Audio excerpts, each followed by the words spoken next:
Where is everybody?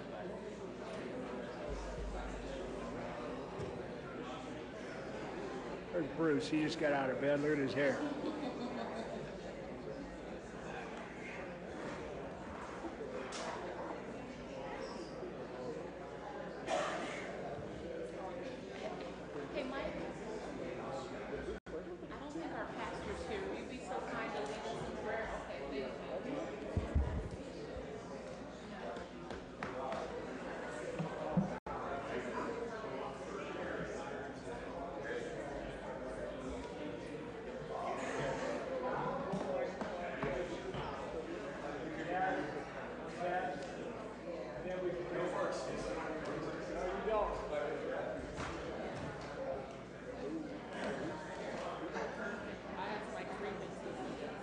Oh, did you? Okay, who are we missing here?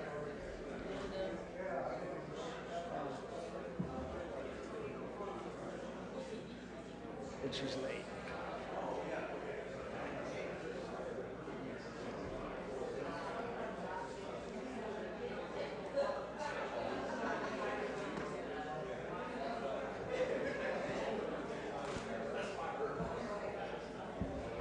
You ready?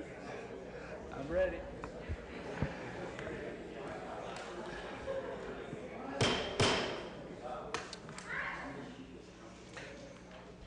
The meeting for Akron City Council will come to order. Clerk will read the roll. Freeman, Fusco, Hoke, Kamer, Keith, Kilby, Milkovich, Deal, Amobian, Sample, Sims, Somerville, Swirsky. Thank you. For those who voluntarily wish to do so, would you please stand as we are led in prayer by Councilman Freeman. Following our prayer, we'll be led in the Pledge of Allegiance. I'm going to ask if Councilman Keith could do that for us. Thank you. Father, we come to you tonight, and our cry and our plea is that the things that you love may be first place in our heart. May the things that you have deep passion for be the passions of our heart. And may the same love whereby you loved us be the same love that we have for one another. Thank you for this body that meets tonight. Guide our decisions according to your divine purpose. We pray in your name. Amen. Amen. I pledge allegiance to the flag of the United States of America and to the republic for which it stands, one nation, under God, indivisible, with liberty and justice for all.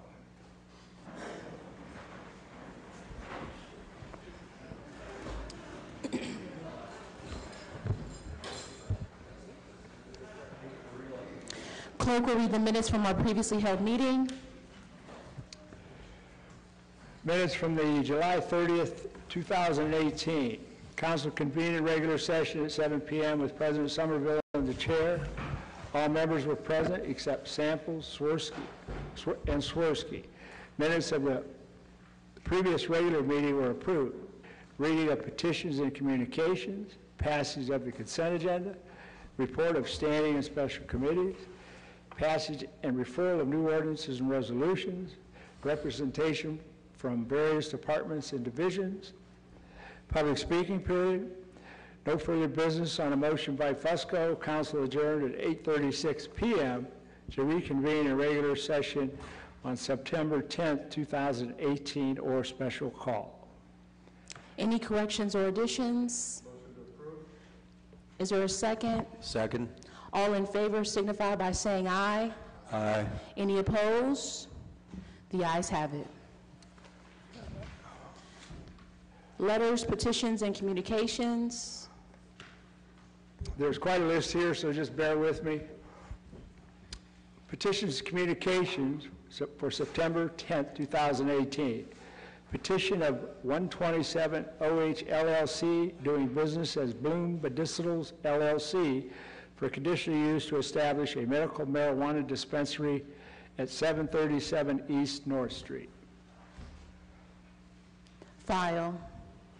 Petition of Todd Tober for conditional use to construct a mixed-use residential and retail development at the northwest corner of the intersection of South Hawkins Avenue and Alden Avenue. File. Petition of Meredith L. Wade and Tammy J. Hoffman for a conditional use to retain a solid fence within the setback area of 983 Jean Avenue. File. Correspondence from the Ohio Environmental Protection Agency referencing the Akron CPWS Plan, PS SID Ohio 77000011. File. Unsigned petition for submission of proposed amendment to the charter received by Councilman Kilby. File. Correspondence from Edward Davidian regarding water spray parks. File. Correspondence from Councilman Neal regarding hydrants. File. Correspondence from President Somerville, letters to the editor, August 18, 2018. File. Correspondence from Israel Wilhelm, President of the House of David, in reference to the Mayflower Manor. File. Correspondence to the clerk from Sophia Hardy regarding special meeting. File. Income tax receipts through the end of July 2018. File. Notice of a new D2 liquor permit to A&J Bar and Grill at 544 Vern Odom Boulevard. Special attention, Councilman Somerville. Correspondence from the Division of Liquor Control in reference to Georgie's Pub Renewal application at 1312 Britton Road. Special attention, Councilman Kilby. Correspondence from the Division of Liquor Control referencing Georgie's Pub Renewal application at 1306 Britton Road. Special attention, Councilman Kilby. Notice of a new D3 liquor permit to Robinson Nungu doing business as 8 Point Bistro, 1994 Britton Road.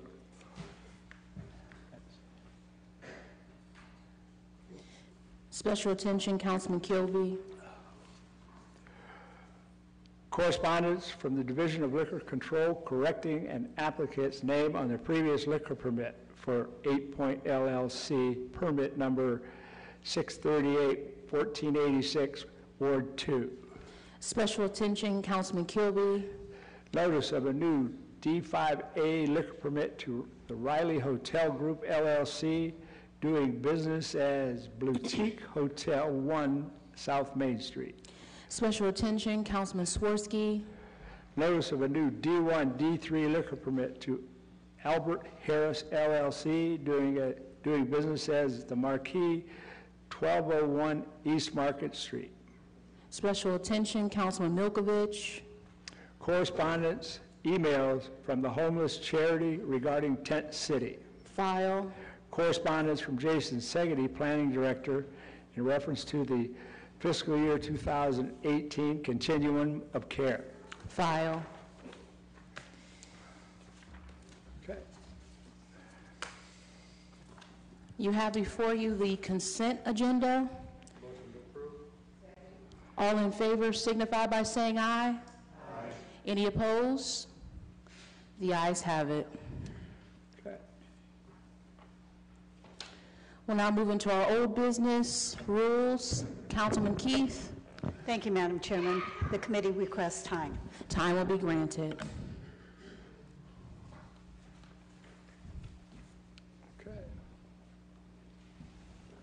On this evening, we do have one public hearing. So we're going to ask all of those who are planning on speaking before this body regarding an ordinance authorizing a conditional use to retain a campground tent community at 15 Broad Street. If you would please stand at this time so that you can be sworn in by our law department.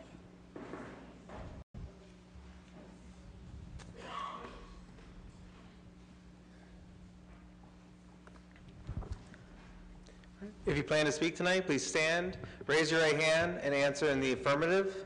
Do you swear the testimony you're about to give is the truth? Thank you. Okay. I'll read in the notice. Legal notice. Notice is hereby given at a public hearing.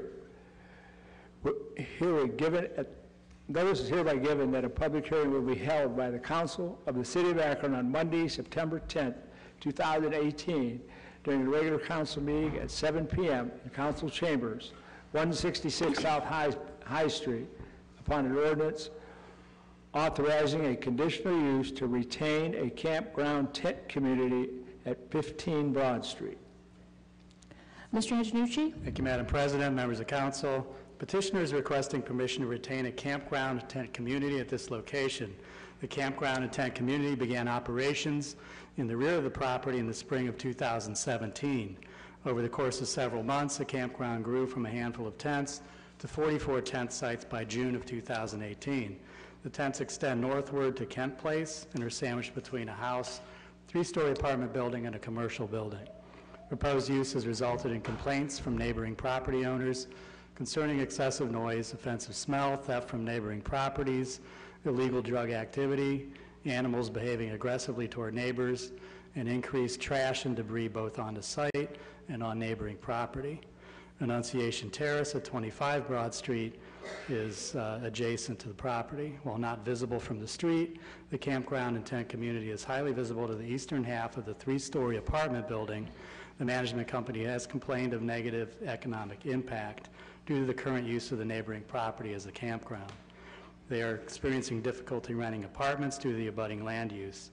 Many of the residents of Annunciation Terrace have stated that they do not feel safe and are not able to enjoy the outdoor amenities of their property because of the presence of this campground and tent community. And council has a petition from the residents of Annunciation Terrace. You have that in front of you. Inspections by the Akron Fire Department revealed that the campground and tent community is dense and overpopulated with 44 tents and packed into a small area. The Akron Fire Department inspection revealed safety concerns regarding the gate location and tents resting upon highly flammable wooden pallets. Between June of 2017 and June of 2018, the police department has taken 132 telephone calls regarding the location.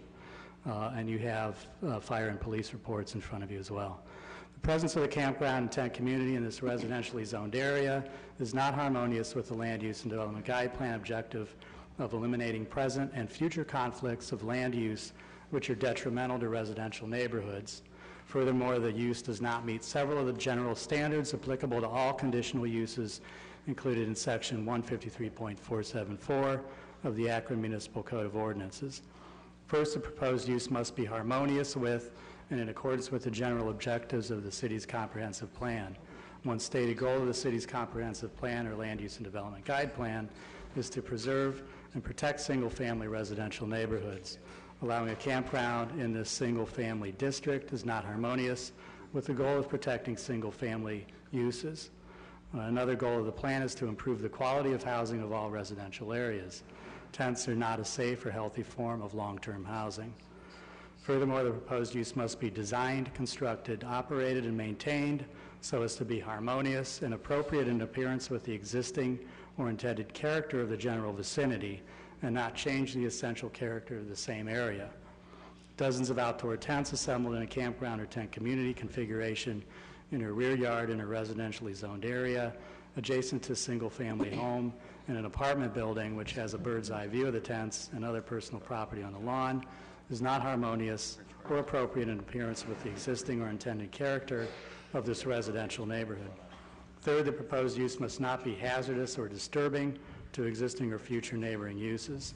The current use of the property has resulted in numerous complaints from neighboring properties regarding offensive conditions as set forth, which indicate that the proposed use is currently and would continue to be hazardous and are disturbing to existing or future neighboring uses. Fourth, the proposed use must not create excessive additional requirements of public cost for public facilities and services and not be detrimental to the economic welfare of the community. The property is currently used and proposed as to be used presents a risk of harm to the economic welfare of the community due to the conditions. Neighboring property owners have complained of detrimental economic effects directly related to the proposed land use, which are at risk of recurring at existing and future businesses and residences such as Middlebury Commons throughout the vicinity. Finally, the proposed use must not involve uses, activities, processes, materials, equipment, and conditions of operations that will be detrimental to any person or property or the general welfare by reason of excessive production of traffic, noise, smoke, fumes, glare, or odors. The campground and tent community has had a negative impact upon abutting Annunciation Terrace apartment building, and the single-family home. Regardless of occupancy, a campground use is not compatible with the surrounding uses of this location or the character of the neighborhood. Additionally, a campground intent community is an inappropriate land use within this or any similar residentially zoned area, adjacent or near residences within the city. Allowing a campground intent community at this location would risk irreversible damage to the economic welfare and quality of life of the neighboring properties. As such, both Planning Commission and planning staff recommend disapproval. Thank you. Is there anyone here in the audience to speak in favor of this ordinance? Anyone here to speak in favor? So we'll just ask if you approach the podium, if you'll be so kind to give your name and your address, and you'll have 3 minutes to share your comments before the council. Good evening. My name is Sage Lewis, and I'm representing 15 Broad Street in Akron. You know, as I was listening here, I was finding this all kind of absurdly humorous, and not anything that you've done, absurdly humorous on my end, because believe it or not, my naivete when I started this, I said to myself, you know what? We're going to work on homelessness, and people are going to come in and say, wow, Sage, thank you for working on this important issue. Let's keep working on it and making it better. And all I hear is the same speech from zoning about things that happened a year and a half ago that represent nothing that is happening today. Whether you like it or not, we are all standing here together at a historic crossroads in Akron's history. Mark my words, this will be remembered, because this is an issue that is not Akron, this is America. This is an American issue, and how we deal with it today and this month will be marked for all of us for the rest of the history of this city. I want us to work together. I want to figure out how to come up with something better. And you're going to hear from the continuum of care that there's houses for everyone. Well, bring them. I call their bluff. Bring me a house and I will put them in it. We have one house and it is packed with 5 people.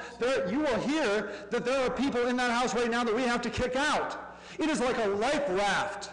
These people do not want to live in tents. We are experiencing the effects of a hurricane. Every single one of their tents has gotten drenched because of 24-hour rain. You think they like that? You think they choose that? You think that is the life they want for themselves?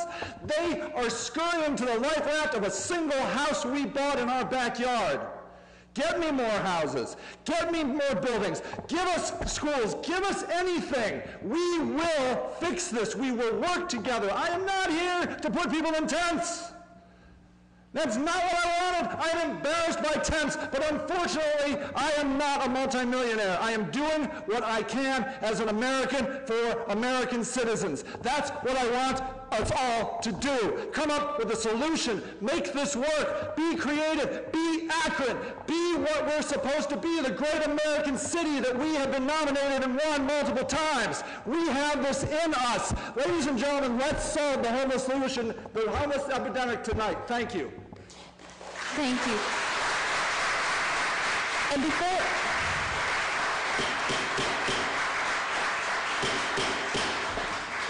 and just to the audience, if we can, cease with the applause. Do appreciate it. Thank you so much. If you'll please give us your name and your address. Thank you. I am Becky Srimak. I am one of the attorneys for the Homeless Charity and Village, a community of individuals who are currently experiencing homelessness, a community that currently has a wait list of 20 individuals to get into tents. We began this and filed our application for conditional use permit back in April. Our team, lawyers, advocates, Sage Lewis, board members, residents of 15 Broad Street, and neighbors of 15 Broad Street have prepared 1,000 pages of documentation, expert reports, narratives, responses, affidavits, photographs, maps, and drawings.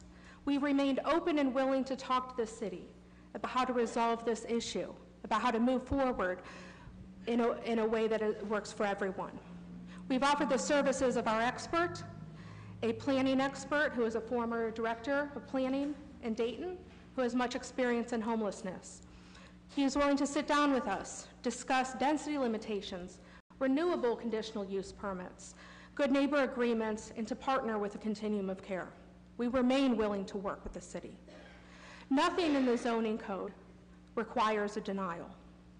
Nothing in the zoning code requires you to shut down the community at 15 Broad Street and to send these individuals back into the streets under the bridges. That result is completely unnecessary because we have met the requirements for a conditional use permit. First, you will note that conditional uses should be harmonious and in accordance with the objectives of the comprehensive plan. I note that those objectives explicitly require that there be a full range of housing alternatives for all social, racial, and economic groups. And I would submit to you that there is an economic group in Akron that is underserved. Akron has the second highest rate of any urban area in Ohio of unsheltered homeless. That is a problem, and that is something that this conditional use would seek to fix. We disagree that the homeless charity and village is not in harmony with its neighborhood. This is a neighborhood that is transitioning out of single-family uses. You will note that conditional use permits have already been granted for 2 neighbors of homeless charity and village, including Annunciation Terrace and the Middlebury Commons. I note that there is no evidence, none that we have seen, none that has been provided to us, that there would be irreversible damage to the Middlebury community, to its economics, or to its way of life if the village is permitted to continue. I believe the opposite. There are dozens of residents of Middlebury, neighbors, who are part of the 15 Broad Street community, not because they live there, but because they use its food pantry, its day room, its laundry facilities, its shower facilities. Others donate their time, their money, and their goods to this village. 15 I'm sorry, Broad your Street- time is up. I would just ask to submit 370 petitions from residents of this area. Thank you.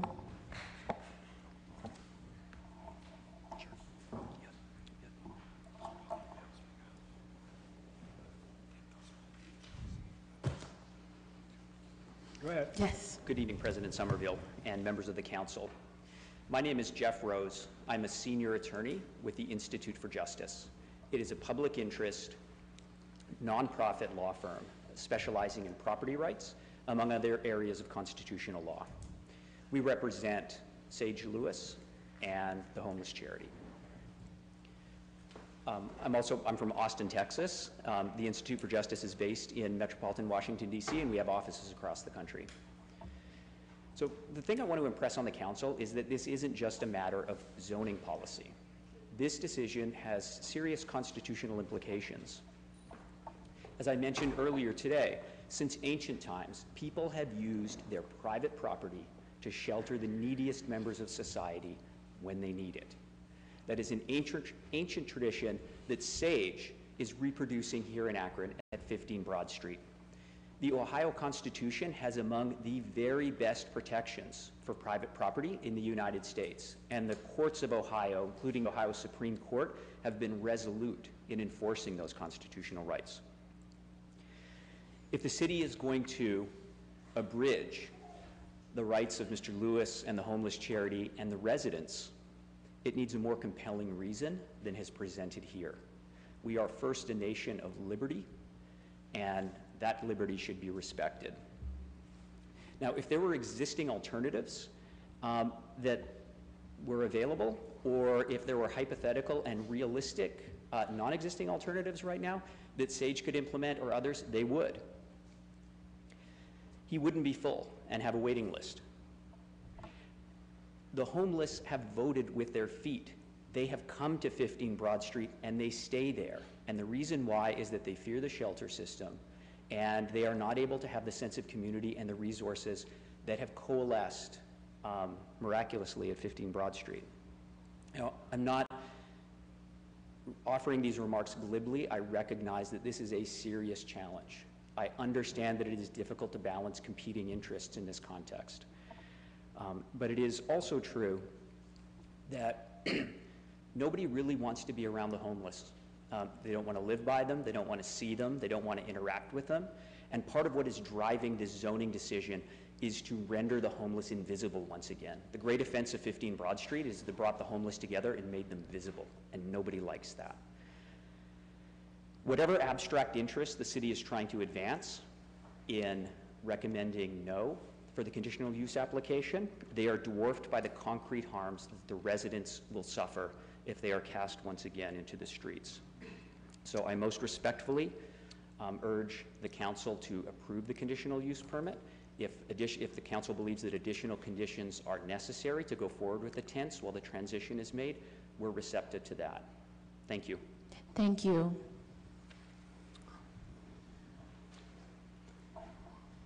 Good evening, Deborah Monaco, 622 Viewpoint Avenue, Cuyahoga Falls.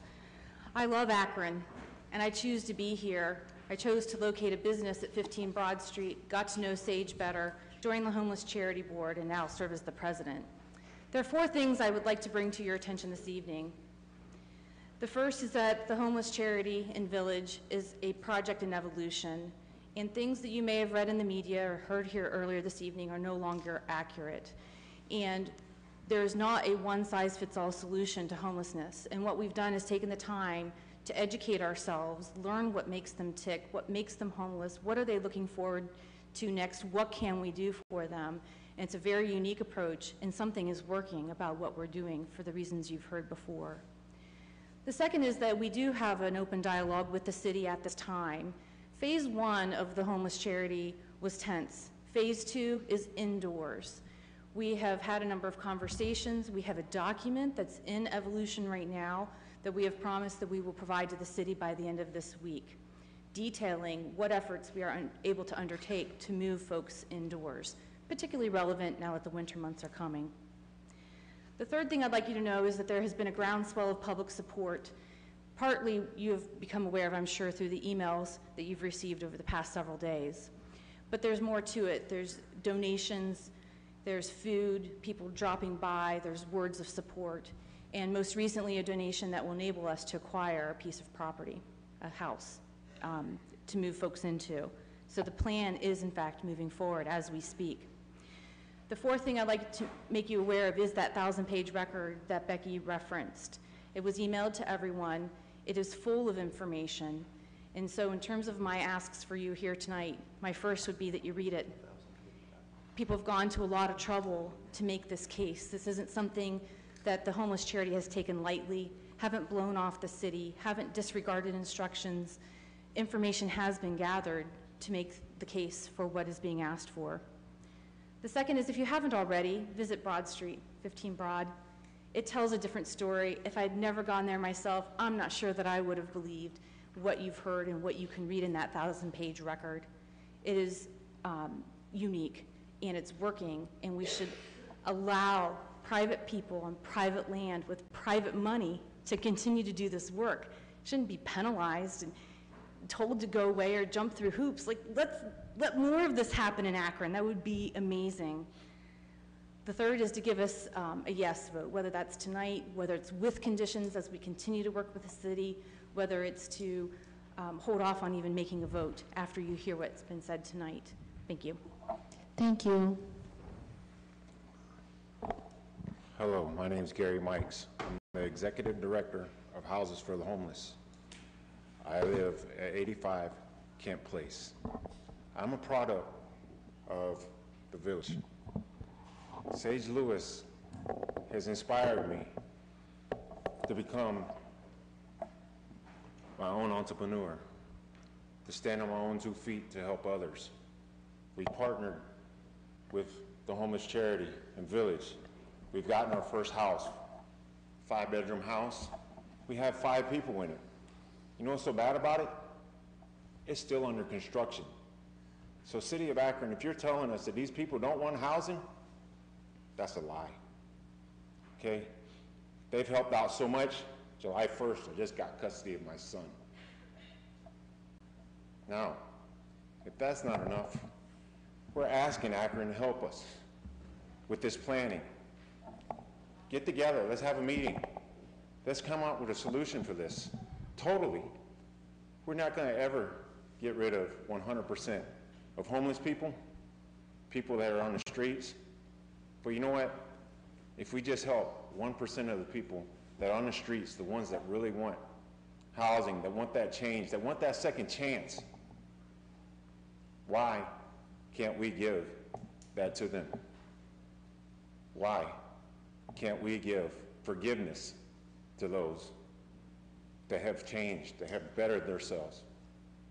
Just had my dad, he's 70 years old, went down and got filed for carrying a concealed weapon. And they told him no, he had to go down and expunge a felony from 50 years ago. One felony in 70 years. Come on, where's forgiveness? Where's the love for the city? Does it mean that because you was a child and you went in a store and stole a pack of bubble gum, at 90 years old it should still be a hold over your head? I don't think so. Who you was yesterday is not who you are today.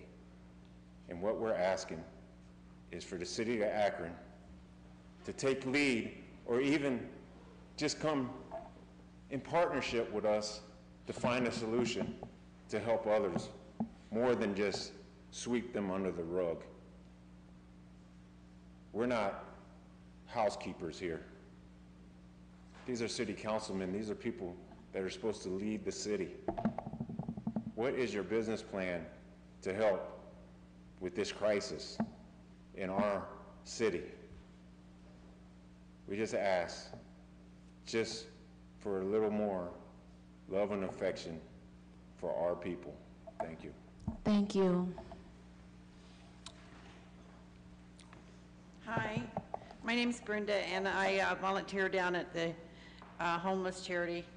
I've been doing that for about a year. I was misplaced from my home in Florida, Irma, and the insurance still hasn't fixed it where I can move back. But I started out down there looking for coats, and it was getting near winter, and those were the only people that had coats. There was a lot of people that followed me up here. I just want to say in 2013, I was reading an article. There were over 9,000 refugees in Akron, brought into Akron. I don't know what the current population is now, but I would like to know that. These are people seeking refuge. It's the homeless charity. They would like to have transitional housing. They don't want to stay there, I mean, forever. If we can't, put something on their small houses, that they could live in. They're looking for transitional housing. They haven't found it. They also would like to find jobs. They don't have a vehicle. They are some that walk back and forth to their jobs, but they probably are not going to be doing that in the winter. They want to find work, and they're willing to work. And they work hard when they're there. They all have jobs to keep everybody else, clean floors or, take out the garbage, or they all have jobs. It's like a big family. I think there's one disabled down there. We have a veteran down there also. A small population of elderly. Akron statisticians were taking, wanting to know how many people we had in Akron, and I guess they come up with, we had virtually no homeless people, or no versus zero on homeless people. Well, where did they look? Where did those statisticians look?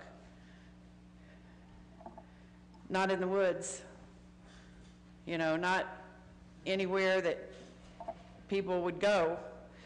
And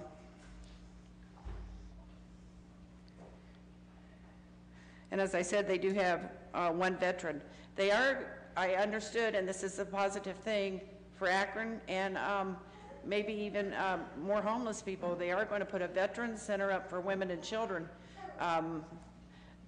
The tent city has no children down there, and reasonably so, but that would be great I'm sorry, ma'am, I have to stop you. Your time is up. Okay, thank you. Thank you. Hi, my name is Gabby Boos, and I am volunteering on the behalf of SAGE, and I support their cause 100%. I'm 20 years old, and I am going to speak on the behalf of God.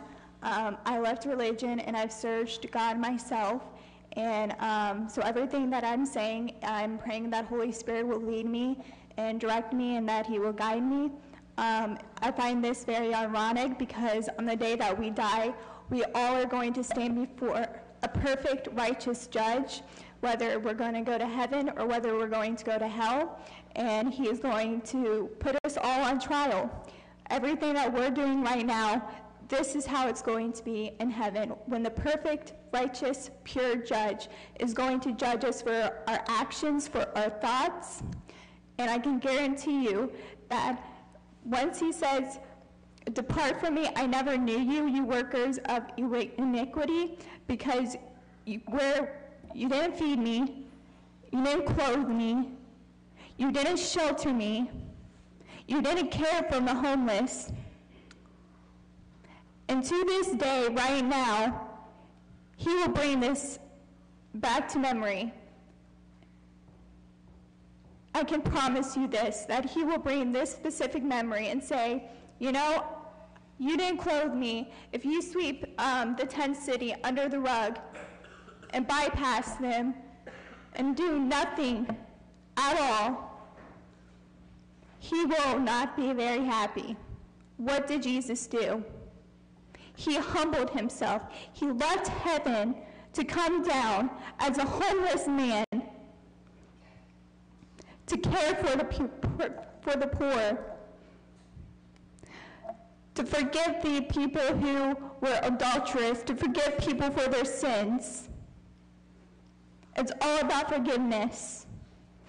And I can guarantee you that He will look at each and every single one of us on the day that we reunite with Him, and He will say, if this goes under the bus, you know, I sent someone to stand in my voice. I sent someone, and you rejected me. You rejected my people. You rejected the homeless. You did nothing. You cared for nobody. You didn't feed them. You didn't do anything in your power to help them. You didn't provide money for them to help build buildings for them so that they can live in. These are homeless people. Do you think they want to be living in tents? No, they do not. They need help. They desperately need help. And I can assure you, God is not very happy if you sweep this right under the bus. He's not. Thank you. Thank you. Thank you for giving all of us a chance to say something. My name's Dean Nelson. I'm a homeless advocate. I was once one of you guys, always wearing a white shirt and tie every day, doing motivational speaking. I was fortunate, without an education, without anything, a U.S. Navy vet, to go on and live the life of a multimillionaire for 25 years. And I thought I was making the world all nice with my developments and my, look what I'm doing for employees, look what I'm doing for, I'm helping the poor by, you know, I'm creating jobs and stuff, you know? And I walked away from that 8 years ago, and for the last 8 years, I have been driving all across America, camping out. I do a 10,000-mile trip every year from coast to coast, and I camp with tent cities, and I stay with the homeless, and I have dinner with the vets that are living under bridges. I've been there for the suicides. I was there at Worcester Tent City when they shut them down. And the weekend, the day before the eviction, I watched a young woman named Leah die of a panic attack because her only refuge was taken away from her by a bunch of guys in white shirt and ties.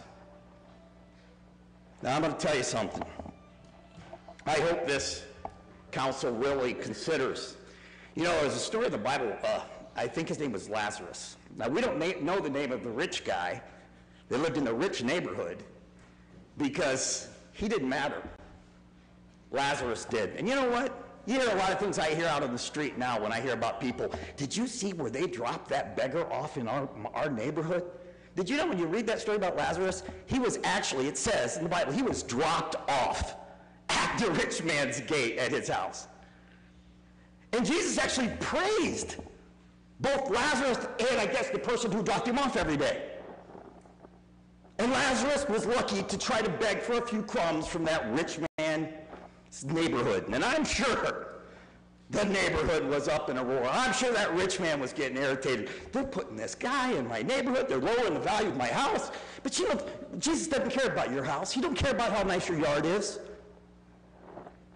There's only one condition in which if you call yourself a Christian, that Jesus says, even if you call on my name, you say you believe in me, there's one condition that will undo all that.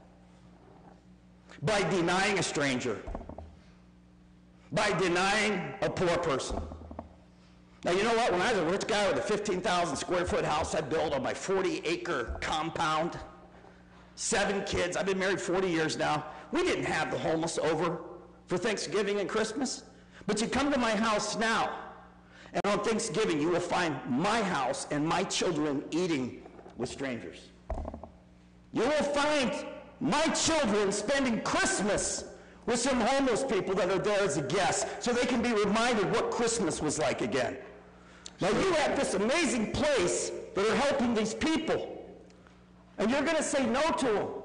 I hired Bill Morgan from Second Chance Village 2 years ago. He now drives an 2018 Jeep, has a job. He just became the Chicago assistant manager. Sir, your time is up. Thank you, sir. Appreciate it. Thank you. We're going to ask again that you maintain order. We're going to ask that there's no clapping during the council meeting. Thank you so much. Yes, my name is Eva Buhite. I live in Medina, and I come every Tuesday to 15 Broad Street. At first, I was kind of leery if I was going to be accepted or not, because I didn't want to infringe on their privacy at all. But I have grown to love every one of these men and women. I have not been afraid to go there by myself. I'm 68 years old. But I just don't understand why it's being called a campground by the zoning guys. You guys make the laws. There's no reason why you can't change them. And those people that are complaining, I think he said 133, those are probably old people that don't have anything better than to do than to pick on the homeless.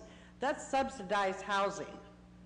They're, 20 yards away from being in a tent themselves, and they have enough nerve to down them? How dare anybody down anybody that's homeless? I have it nice where I live. The first time I went there with my niece to meet these people, because I sent me food every week. First time I went, I got out of my car and it was raining. I reached for my umbrella. I get out and start talking to people. They're getting wet. I'm not. I felt so bad. I put my umbrella down and I got wet myself. The next morning, I went and bought 40 umbrellas to take to them. We can reach in our cupboard for food anytime. They can't. We can take a shower. We have deodorant. They don't. We can take them shampoo. I have made my friends, everybody, when we buy something, we try to get 40 of everything to make sure everybody has their own. I think that everybody, if you go home tonight and you say they have to leave and walk into nowhere land, I hope you all have a horrible time trying to sleep tonight. And I really feel sorry for your soul as far as God is concerned. Thank you. Is there anyone else here that would like to speak in favor of this ordinance? Anyone here to speak in favor?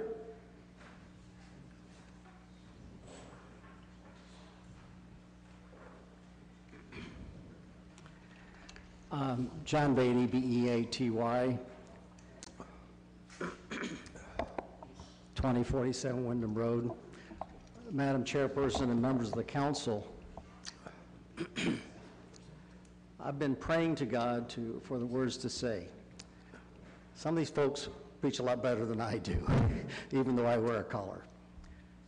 And I think you've heard truth tonight. You've heard truth. These folks are scary. People are scared to death of, quote, the homeless. Most of these people are not homeless, they're houseless. They've found a home at Second Chance Village. And they found a way up and a way out of being the most despised people on earth. Nobody wants to live next to the homeless. And we've heard that this is a residential village, a residential district. It had one house that I think now belongs to Sage Lewis, and it's filled up with formerly houseless people, perhaps people in that tent. These folks are scary, but they exist with the love of God surrounding them. And you can feel that love when you go to 15 Broad Street. The scarier thing is if all of us who are here tonight voted, if all of the poor voted, some of us in this council would not be sitting here. These folks are scary, but it's even scarier if they vote. My prayer is that this city will find it within their hearts, and when I say city, this is the city. You are our representatives.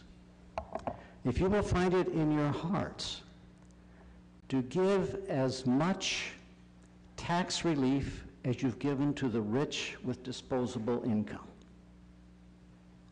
if you will give as much to these folks, our problem with, quote, the homeless would vanish. We have a top-heavy problem here, where the richest who need the least are getting the tax breaks, while those who need the most are getting pushed back into the woods, back under the bridges. Mr. Beatty, your time's up. Back along Freedom Trail. Thank you. Thank you. My name is Gary Mikes. I'm part of Houses for the Homeless. And Shay's helped out so many homeless people, they would not believe. They would be underneath the bridges and railroad tracks if he didn't help them. No homeless people would be eating or sleeping tonight if they didn't have tents. If he didn't do anything, where would they go? Who would help them? They wouldn't have nobody for them if he didn't help them. God wants Sage to help them. He doesn't want them to sleep alone underneath the bridges without shelter and food or anything. They have jobs. He helps them. He even actually helped my dad get a business. He was over there for 6 months in a shelter when it was snowing during the winter, and he helped him. Why we can't do that for homeless people?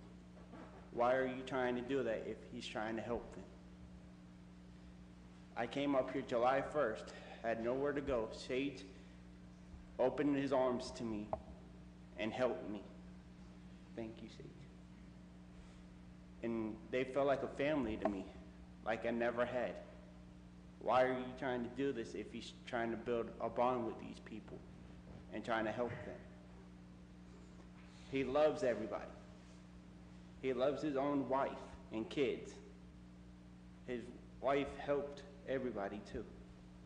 So why are you trying to do this? If you're doing that, you're breaking God's heart. And God is going to look down on you like you're not his kids. I'm a Christian, and I got baptized this Sunday by God. Everybody here at the tent city has opened their arms and teach me skills that I never knew before. So you should open your arms to Sage Lewis and help him out with everything you can. You shouldn't close doors. God opens doors. You guys are closing them in front of him. So why should you do that? Everybody at Second Chance Village is trying to make it better for their life. And some of them are going to probably have kids one day and they have no home for them to go to, or food, or shelter, or anything like that. And they're asking their parents why we don't have a shelter. And their parents are going to look down on you guys for closing that gate for them. Thank you. Thank you.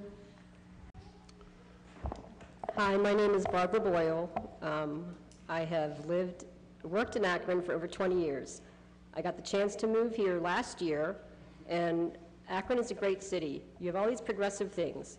You have the towpath, the rubber ducks, Lock 3, all the great downtown restaurants.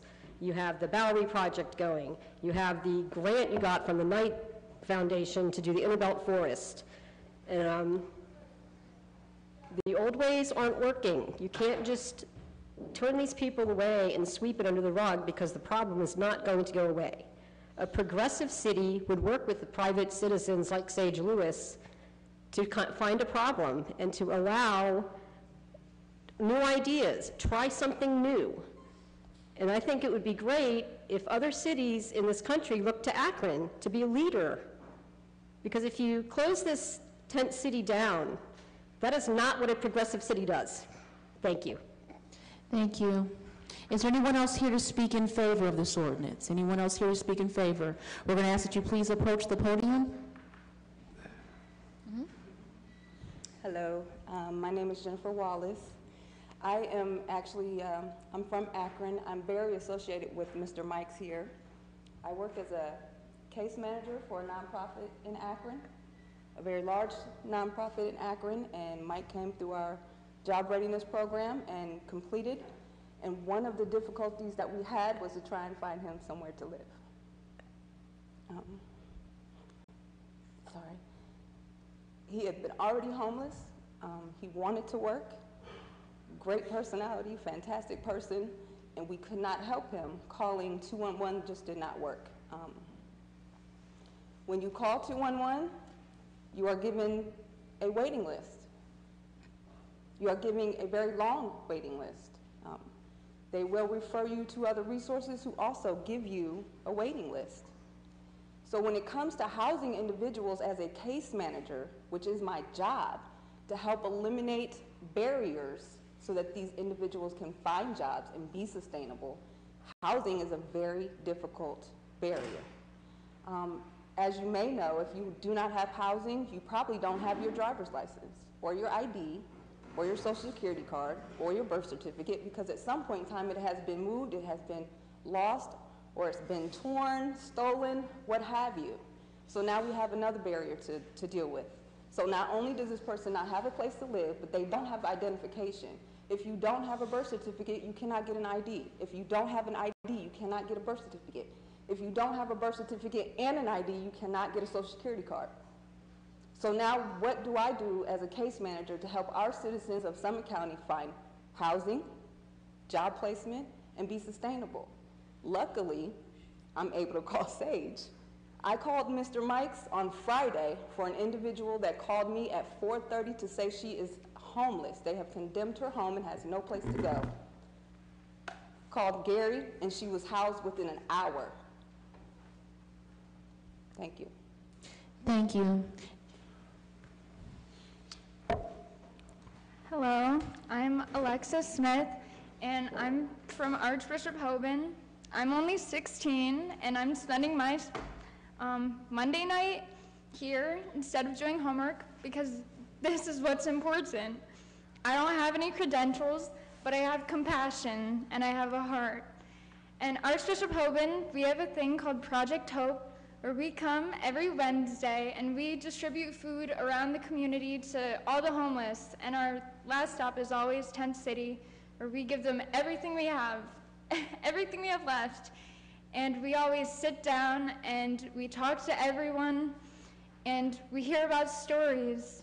And though I've grown up privileged, I went to St. Hilary, I go to private school, I'm fortunate. Not everyone is. Everyone here is one step away from homelessness. Stock market, anything. Something can go wrong in your life that will leave you on the street.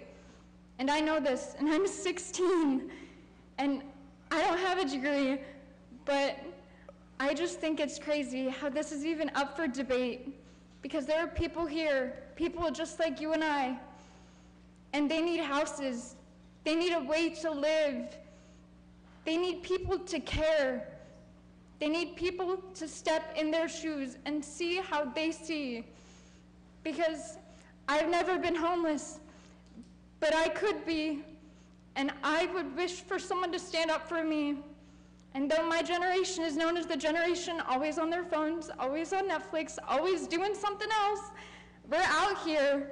Some of the other students here and I, this is what we care about. This is what I want to spend my life doing, and I hope you all have a bit of fight in you, because this is what's important in life.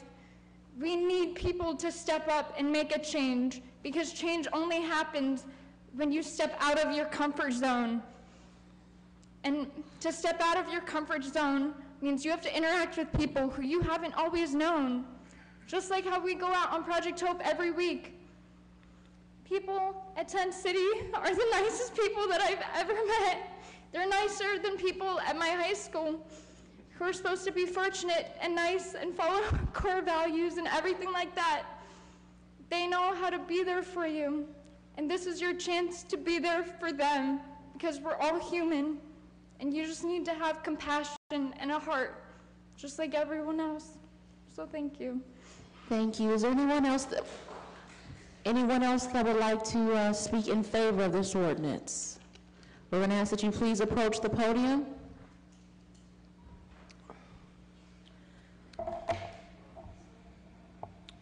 Hello, my name is Beth Vild. I am the CEO and Director of Programming for the Big Love Network. I live at 1111 Cary Avenue. I have been knocking on doors in the Middlebury neighborhood for about 8 years now, and specifically in the nook where the Tent City currently resides. We help run a program called the Akron City Repair Project, where we work with people to create public common spaces. We've been working intensely with the What's Next Committee in Middlebury. And from the work that has been happening in Middlebury with the What's Next Committee has been based around form-based coding.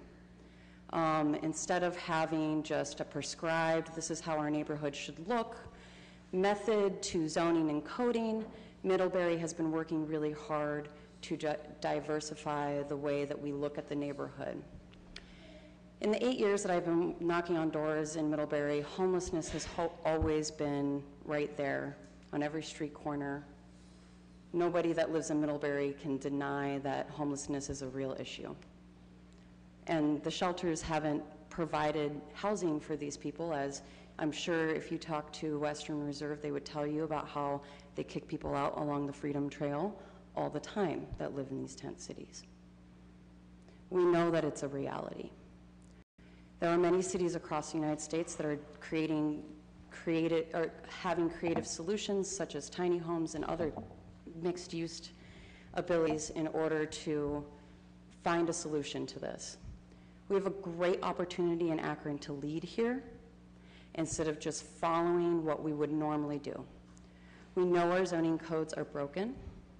We know that they are not what we want, what the whole city wants them to be and needs them to be, and it's reflective in the vacancy all around our city. It's not been working. It's time to think of something different, and I really hope that you guys think about this issue through a creative lens instead of just a top-down lens. I'm going to leave you with some words from Jane Jacobs. If planning helps people, they ought to be better off as a result, not worse off. There's this notion that certain groups of people must be sacrificed for the common good, but nobody quite defines what this common good is. Actually, of course, It is made up of a lot of smaller goods. It is not at odds with good for people in the concrete. Thank you. Thank you. Anyone else wishing to speak in favor?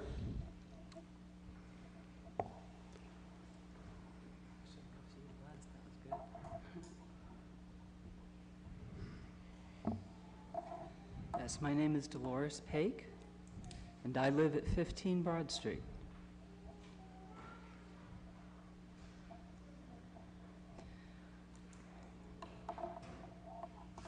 I'll be turning 58 tomorrow. I remember growing up when Akron was a place that built things. When Akron was a place where we achieved things.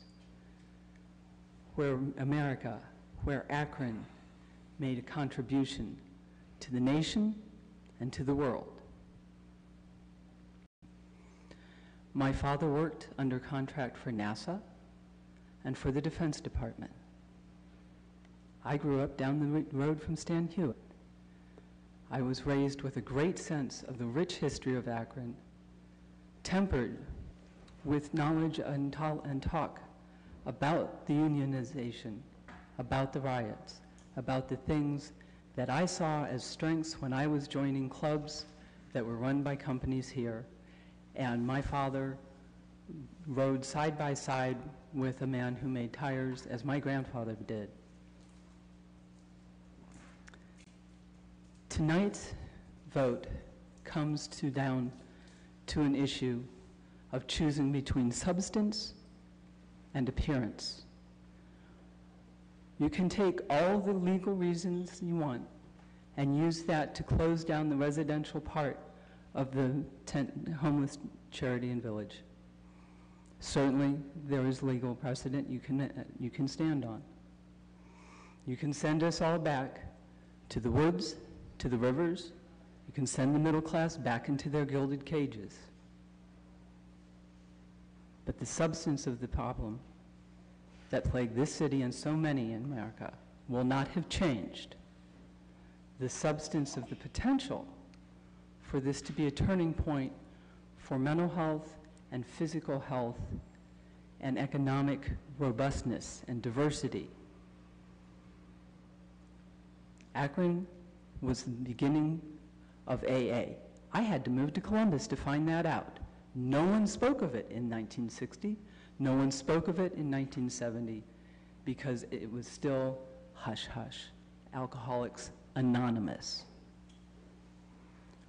Akron can take that route again, and instead of being a champion, can very, very quietly totter along in the midst of the beginning of a new and wonderful movement and change, or not. That is the true substance of the decision that lies before all of us tonight. I thank you for your time. Thank you. Anyone else wishing to speak in favor of this ordinance?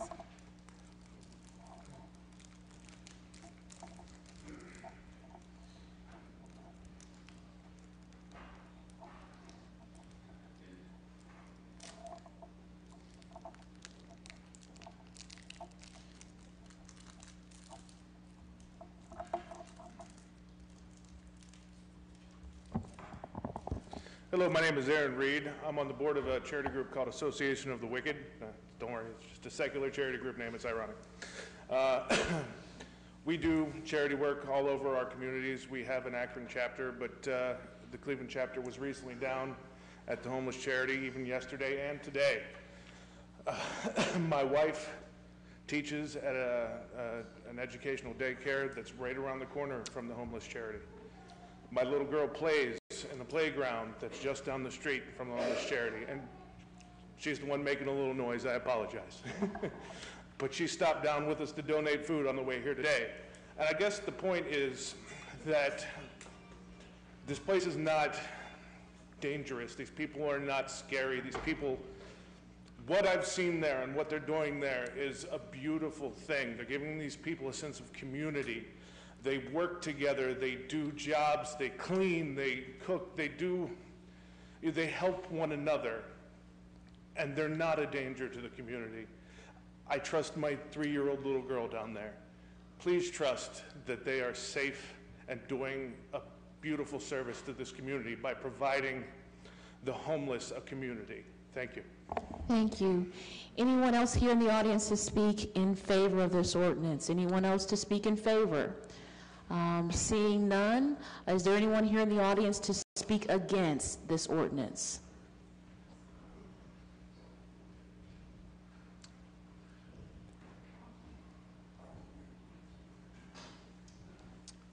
Hi, my name is Keith Stahl. I represent the Continuum of Care.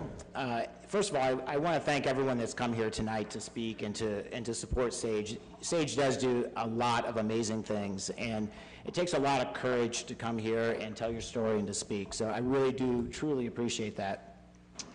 And you know, this really comes down to solving the issue of homelessness isn't accomplished by tents.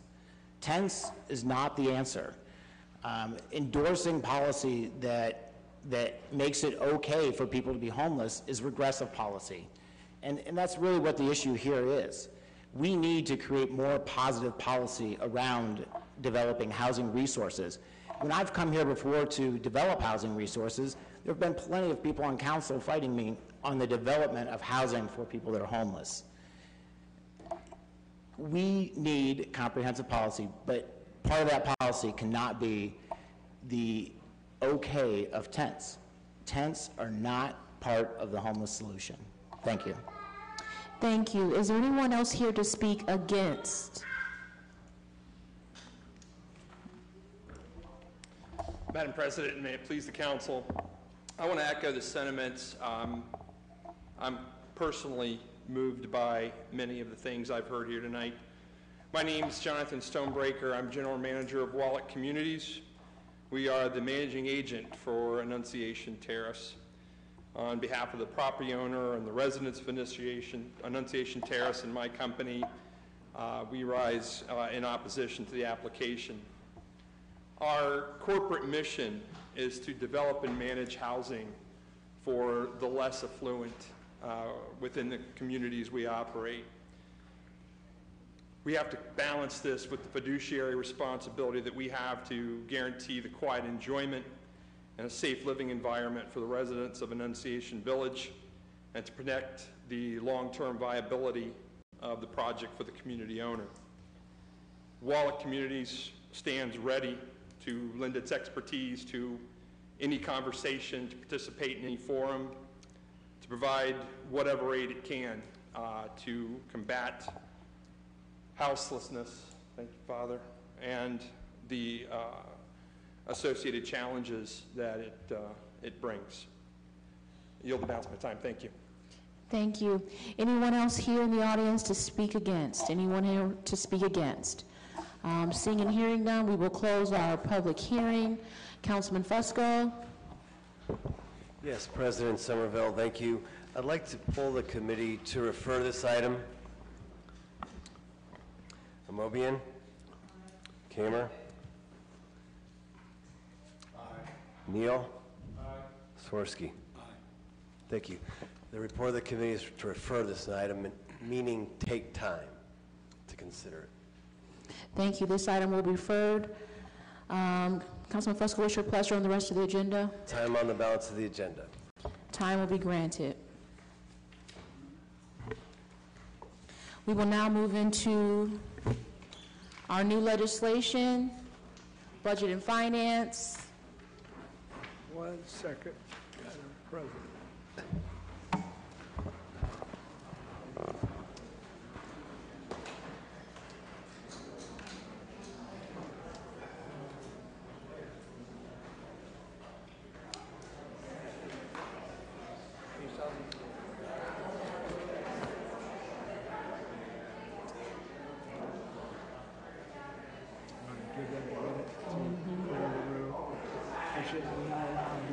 No, we'll give them a minute. Hey, Sage, how do you like it?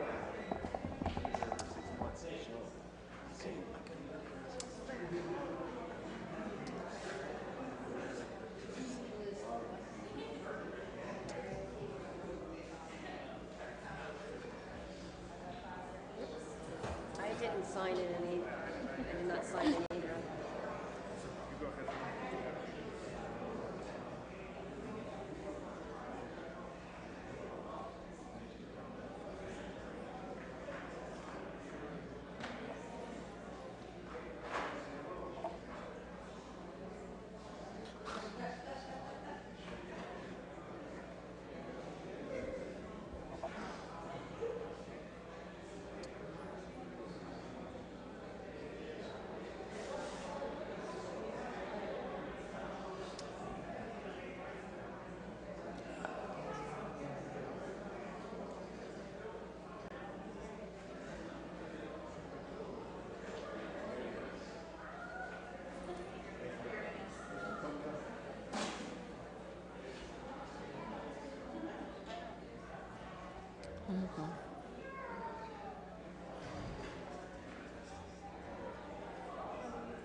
Ready? Yeah.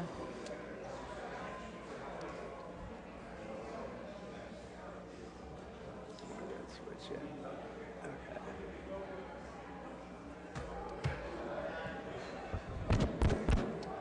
Okay, item number 1. New legislation offered by Mayor Horrigan and Swirsky. Ordinance authorizing the mayor to accept grant funding from Summit County, Ohio through 2019 31st Annual Akron Summit Holocaust Commemoration Grant Agreement for use toward the managing artist consultant salary, the purchase of awards, food, and other items associated with the program, and declaring an emergency. Councilman Freeman? The committee's report is favorable, and we're asking for a suspension of the rules. Any objections? Seeing and hearing none, the rules have been suspended. If Madam President would allow me, I'd like to read the inscription that you see when you go into the Holocaust Museum. It's by President Eisenhower. He said, "The things I saw beggar description, the visual evidence, the verbal testimony of starvation, cruelty, and bestiality were so overpowering, I made the visit deliberately. In order to be in a position to give firsthand evidence of these things, if ever in the future there develops a tendency to charge these allegations to propaganda." And that is exactly why we hold an annual commemoration of the greatest atrocity in the last 100 years. And even as Councilman Swirsky and I were talking today, I think it's perfect that we pass this, an emergency measure, given that this is Rosh Hashanah, the first, actually, I wish you Happy New Year's today, Councilman Swirsky.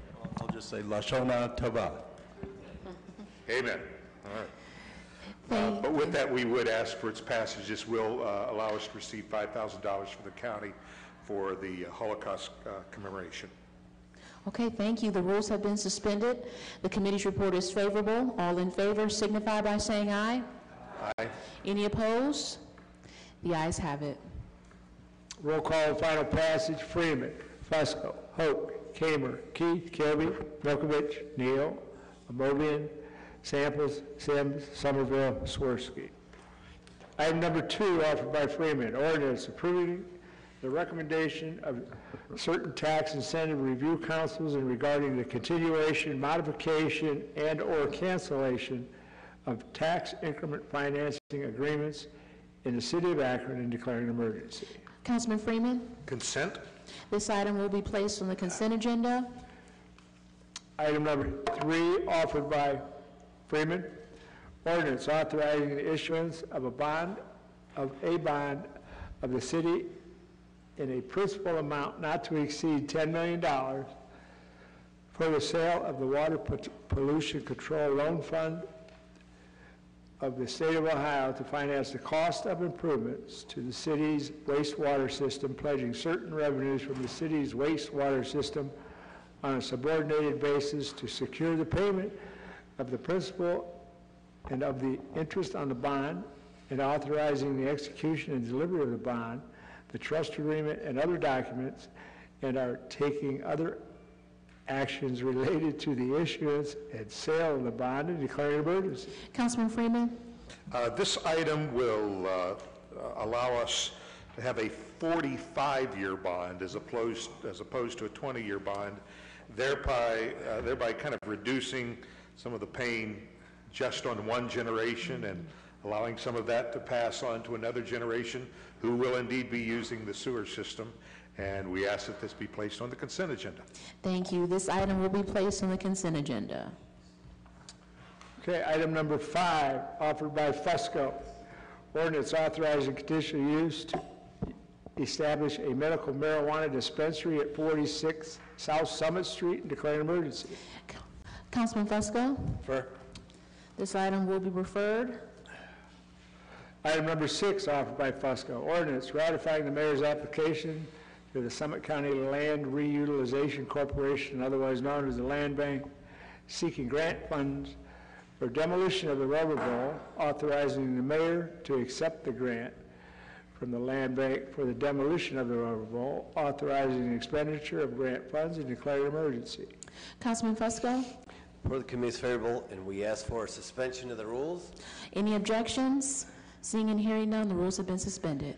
Yes, thank you. This is basically ratifying the actions of the mayor in his application to help supplement the costs to raise the rubber bowl, and this is $50,000, and I believe the funding agency is the Summit County Land Reutilization Corporation that we're all familiar with, and we recommend approval this evening. Thank you. The rules have been suspended. The committee's report is favorable. All in favor signify by saying aye. Aye. Any opposed? The ayes have it. Roll call and final passage. Freeman, Fusco, Hope, Kamer, Keith, Kilby, Belkovich, Neal, Bobian, Sample, Sims, Somerville, Swirsky. Item number 7, offered by Fusco. Ordinance authorizing the mayor or his designee to file an application with assurances and certifications with the U.S. Department of Housing and Urban Development for the Continuum of Care application for the Stuart B. McKinney Funds for the homeless and declaring an emergency. Councilman Fusco. Refer. This item will be referred. Item number 8, offered by Keith. Ordinance authorizing the purchasing agent or her designee, without the formality of publicly advertising for bids, to enter into a contract with Agrico LLC for the rental of a chiller for the ice rink in Lock 3 and declaring an emergency. Councilman Keith. Thank you, Madam President. Consent agenda, please. This item will be placed on the consent agenda. Okay. Item number 9, offered by Samples. Ordinance authorizing the Director of Public Service to enter into a contract after publicly advertising for bids for temporary concrete installation over the excavations of the Division of the Water Distribution and Sewer Maintenance prior to the final pavement surface repairs by the Division of Highway Maintenance, approving specifications therefore and declaring an emergency. Councilman Samples. Thank you, Madam President. Consent, please. This item will be placed on the consent agenda. Item number 10, offered by Samples. Ordinance ratifying the actions of the Director of Public Service in contracting with H.M. Miller Construction Company, Core in Maine, and Thompson Pipe Products for the emergency repair of a 48-inch water main in the Reservoir Park on Britton Road and declaring an emergency. Councilman Samples. Thank you. Consent, please. This item will be placed on the consent agenda. Okay, item number 11, offered by Kamer. Ordinance authorizing the purchasing agent or her designee to enter into a contract or contracts without publicly advertising for bids with Key Tracer Systems Incorporated for the purchase of a Key Tracer system and locker and declaring an emergency. Councilman Kamer. Thank you. Committee's report is to place this item on consent agenda, please. This item will be placed on the consent agenda.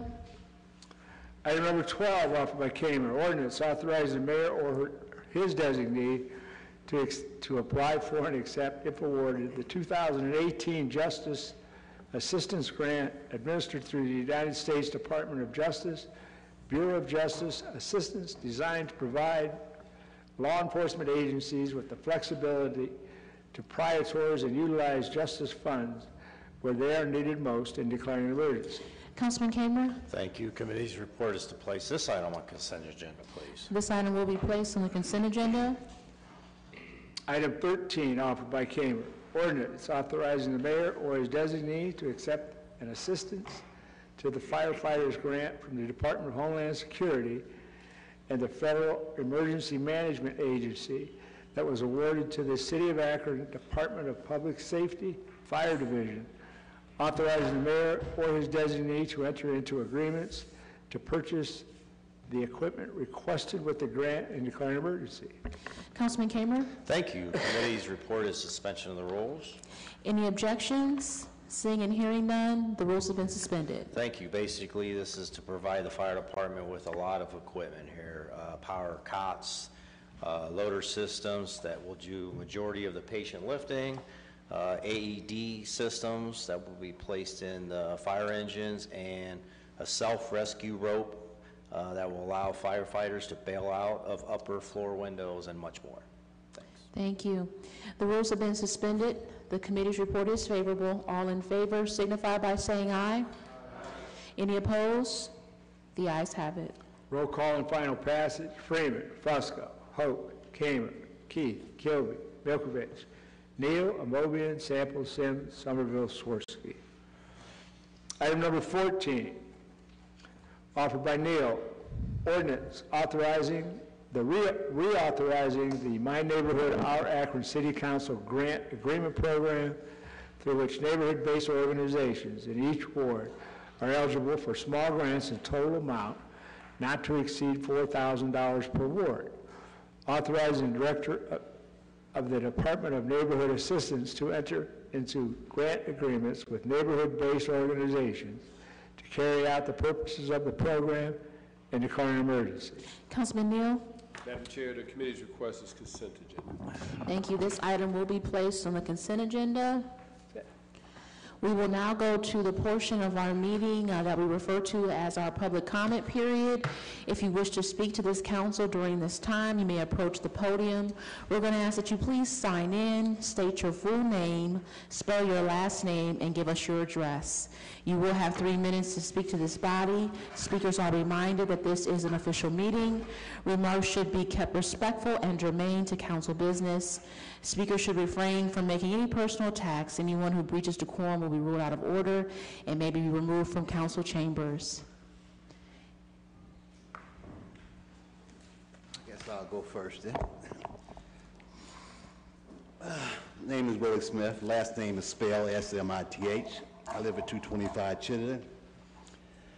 I'm speaking for quite a few people. We voters, taxpayers, and ratepayers of the city of Akron. We say and we admit the 13 council persons representing our 10 community wards have wisdom, but lack understanding. You're looking at issues and problems through the lens of how they will help the greedy, not the needy. I live in Ward 5, probably the poorest section of the city. We need jobs. We need services. We need more policemen on the street, dismounted, especially in our neighborhood. City of Akron needs to start hiring, take off the hiring freeze. We have an enormous sewer project to complete. Rosie has completed his tour duty. Akron has a workforce to complete 90% of the needed waterways infrastructure project. One of our state representatives states it best, Emily Seitz. It's best Akron citizens deserve a fair shot at good-paying local jobs because they have a stake in rebuilding the communities where they live and raise their children. Thank you, Mr. Smith. Good evening. My name is Gerald Gregory. I'm at 1286 Avila. A friend of mine, Monty Johnson. This is Monty Johnson. He owns Monty's Barbershop for like 20-something years, you said? So, okay. And he's retiring. Well, I haven't talked with Councilman Neal yet, but I have a solution for the drug epidemic I'm experiencing. See, I help them myself. I get them off of drugs myself, but when I take them up to the north side up here, they discourage them and they end up leaving before they even get help. You know what I'm saying? And it's terrible that they're not receiving the help they need, because the place up on top of Howard there, across from that, where I take a, what's that called? St. Thomas up there, yeah. They discourage them before they even get help, and they need help bad. But if I can get them in front of me, I can get them off of dope. But what I wanted to do was open up a 24-hour drug treatment center, Monty's Barbershop. He's going to retire for medical reasons, and hopefully I can find a solution to with this drug epidemic, because I can get them off. If I can get a person in front of me that's on dope, I can get them off of it. But I can't do it by myself, but I can convince them, and I'm pretty good at it. But I will even donate my time, no pay, to your drug treatment facility to help them get them off, because they're doing a poor job. They don't know nothing about getting people off of dope. You know what I'm saying? It's terrible. By the time they get there, they're going to be in so much pain when they get there, they need help, and they're so sick that they just run right back out. And it took me 17 hours to get this one individual in there. And by the time I got her in there, it was like 11 o'clock at night, and they were like, well, she's not going to be seen till third shift, so I don't know what we're going to, I mean, just discourage her, and she just ended up running right back out. You know what I'm saying? I'm like, man, y'all just discourage this lady from getting help, and it took me 17 hours to get her to go to that place. It ain't easy to get them to go in, first of all, you see what I'm saying? But I think if I could open up my own, well, not just my own, because I'll ask the police too, they willing to help, and I've got, but if I can open up a facility, they don't need insurance, okay, nonprofit, and resolve this matter with this opium situation, man. If you, I watch them stand there like zombies, man. I got it on my phone, they just stand there on dope like this. Oh, it's terrible, man. But they can't get help if the right people, take a chance and willing to, I don't know, we'll find a solution. But I was just saying, he may not speak, but it was his building, and he's about to get rid of it, and I'm thinking about opening up a 24-hour drug treatment center where I'll hire whatever I need, you know what I'm saying, the professionals or whatever, but there is a solution for this heroin epidemic. Okay, we just got... Sir, your time is up. Okay, thank you. Thank you, Mr. Gregory.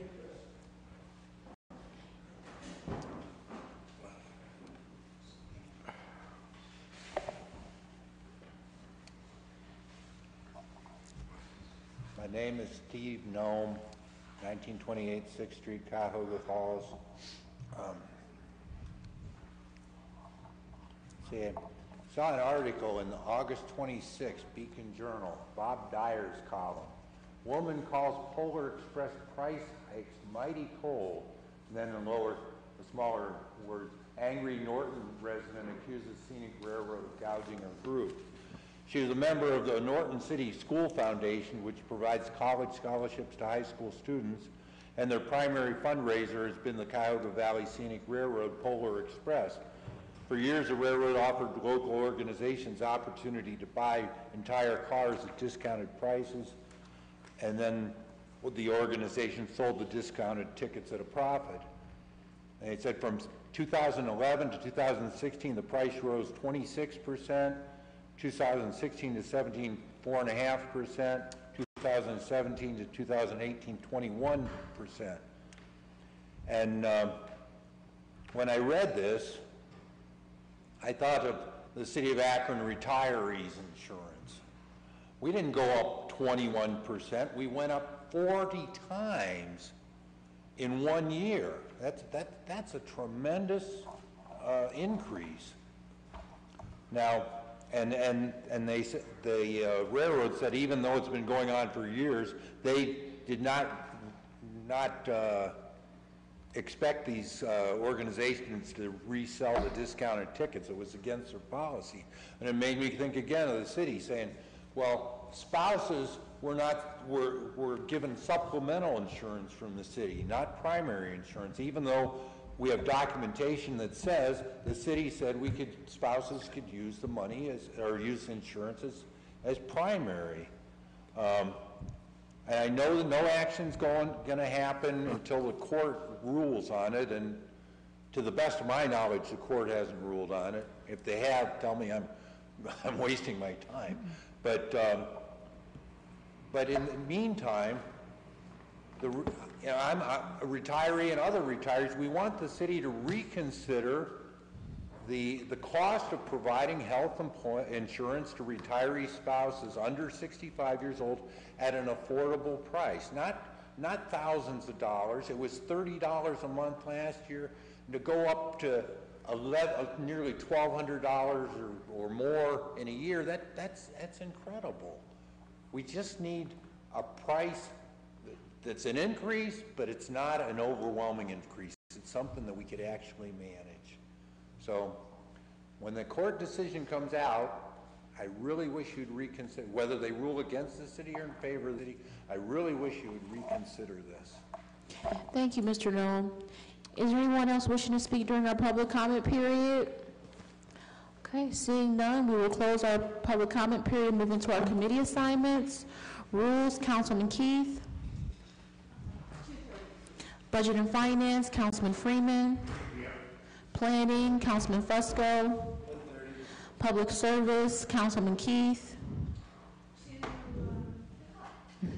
Public Utilities, Councilman Samples. Public Safety, Councilman Kamer. Parks and Rec, Councilman Neal.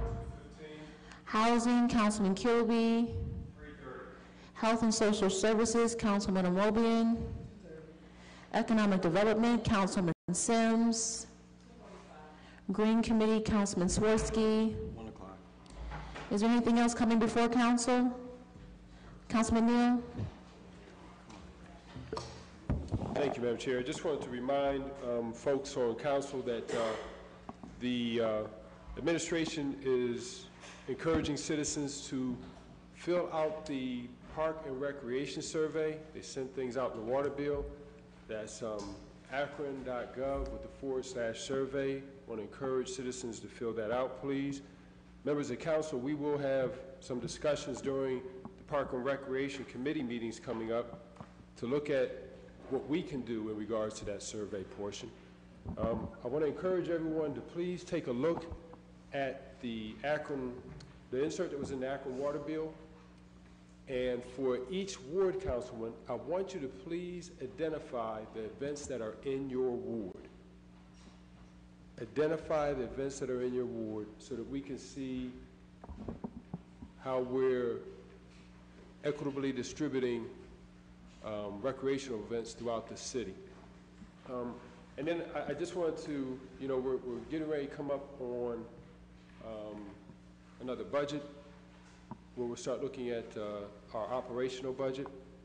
We've had citizens come down here today to ask us, what is our plan to address the housing issue?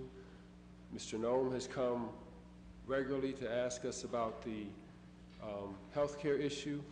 We know we cannot do, we can look at those issues, and we should have a plan, but all of them are going to require us to have an understanding of our city's budget. In March, I believe it was, yes, I believe it was in March, this council passed legislation to put our budget online so that, one, it could be a tool for us to understand the impact of the different decisions that we make, how they will impact the rest of the city's finances. But not just us, it also provides a tool so that the citizens of our city could give their input and understand how the requests that they make for us to fund different issues, how it will impact the city's overall budget.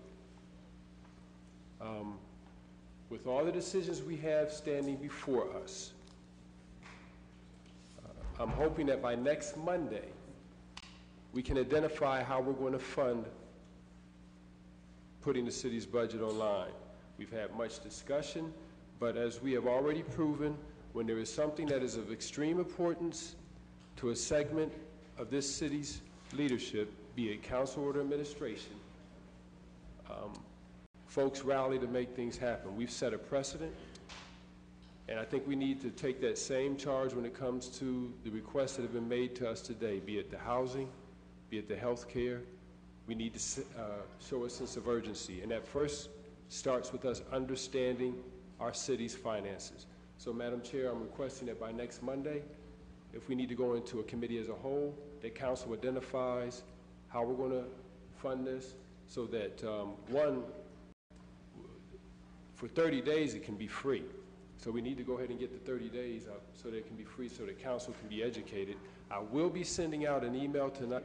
There are several webinars. I want to encourage members of council to look at one of the webinars and send it to the leadership within your wards so that they can understand how progressive cities that use open government tools to engage their citizens use the tool that we've been discussing now for almost a year and a half about putting our city's budget online, how we can use that tool to help us address the issues, some of them that were presented to us tonight. Thank you, Madam Chair. Thank you. Anything else coming before council? Councilman Freeman?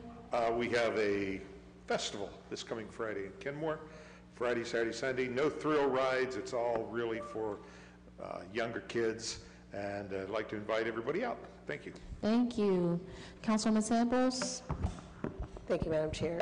Just briefly, I just wanted to stand again and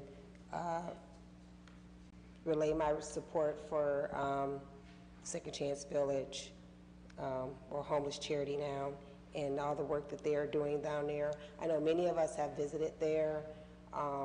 If you haven't had a chance, while we have this time that we're waiting to try to work through some things, whether it's the administration or council, that we all take the time and not just assume, go down there and actually see the work that they are doing. You know, it's, Sage has said it time and time again, no one wants to live in a tent. He's embarrassed by them living in tents, but do we have them live in tents or cardboard boxes or in a public restroom or in a bus stop? They want a home. We need to figure out a way to get them in a home. And I think we really, really, really need to take a really good look at ourselves while we're doing this. You know, in the book of Proverbs 21:13, it says, whomever closes his ear to the poor, he himself, when he calls out, will not be answered. So we need to remember that as we go and take a real deep look at how we fix this issue and help those who need us. They need us and they need our help. It has been raining continually for 24 hours. Thank God for skids, or their tents would be sitting in mud. So I think we all need to take the time out. Many of us, again, have been down there, but for those who haven't, take the time to go down there, really take a really good look at his facility and what he wants to do and what he's been doing. Thank you. Thank you. Anything else coming before council? Councilwoman Sims? Thank you, Madam Chair. I just want to echo the sentiments of my colleague. I'm just hoping, I know we've kind of looked at this issue before, so this is not a new issue that came before us when we were talking about beggars on the street. We kind of looked at some of the continuum care and how we do a better job of providing services for our homeless. So my hope too is that we're honest and intentional about finding a solution.